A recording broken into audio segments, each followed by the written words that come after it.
Hey everybody, Steve Gonzer back from Run Smart Online to talk about some injuries for you guys. Again, disclaimer, this is not treatment. I do not give treatment through the internet. I recommend if you have problems with this or you think you have this, see a clinician who knows what they're doing, really is what it comes down to. Physical therapists are great to see for something like this. And what we want to look at is, I'm going to talk about Achilles tendonitis, because Achilles tendonitis is something that's extremely common. It's extremely frustrating. And one of the reasons it's frustrating is because many tendon injuries, tendons have poor blood flow.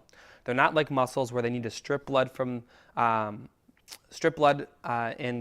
garner oxygen to function. They're anchors. So a tendon anchors a muscle to a bone, and your Achilles tendon is a big, thick cord that attaches. So this is a left foot, and you're looking at the inside of a left foot, and it attaches to your calcaneus right through here.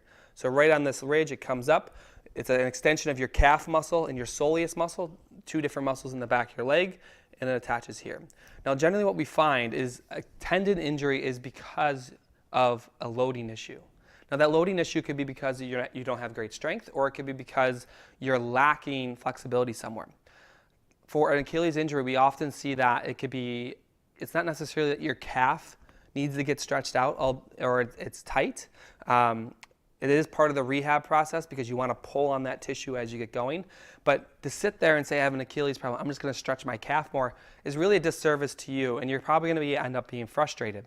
Generally what we do is we look to other areas of the body to see what's going on. Anterior hip tightness is huge, and also core and hip strength is also usually a big issue.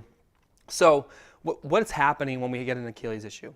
What's really happening is when your foot hits the ground and it's on the ground and your shin needs to go over your foot, okay? So your shin goes over your foot and it causes a pull.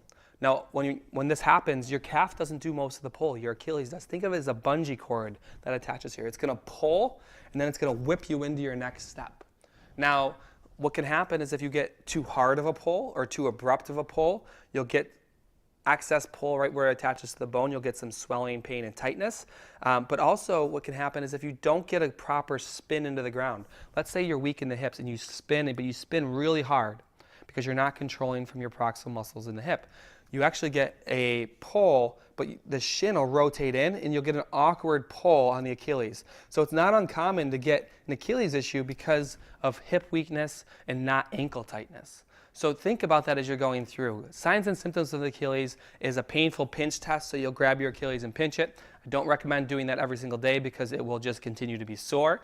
It's usually painful first thing in the morning. It's usually painful going down steps first thing in the morning, or if you sit for too long.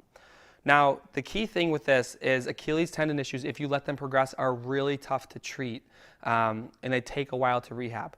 The tricky thing is like most tendon injuries, as you run, it gets a little bit better. So you're running one of those runners that's out and it's like, it's a little stiff to get going, it hurts a little bit, but it warms up and goes away. And then I just heard afterwards. That's a red flag. You are damaging tissue. The reason why it gets better is because you have better blood flow, and it's only going to keep ripping. Every step you take, you're just ripping at that Achilles. You can actually get swelling on the bone called a Haglund's deformity as the bone starts to swell and the bursa sac starts to swell back here. And that's going to cause only further problems down the road. It's only going to cause more and more issues. So don't think you're going to just run through this and be fine. Get treated, get looked at. If you're looking to target your hip strength for this or for other reasons, check out our Basics Bootcamp on the website. It's a 6-week strength program that can help you build core strength, build hip strength to prevent little inklings and issues like this that could derail your training or your running.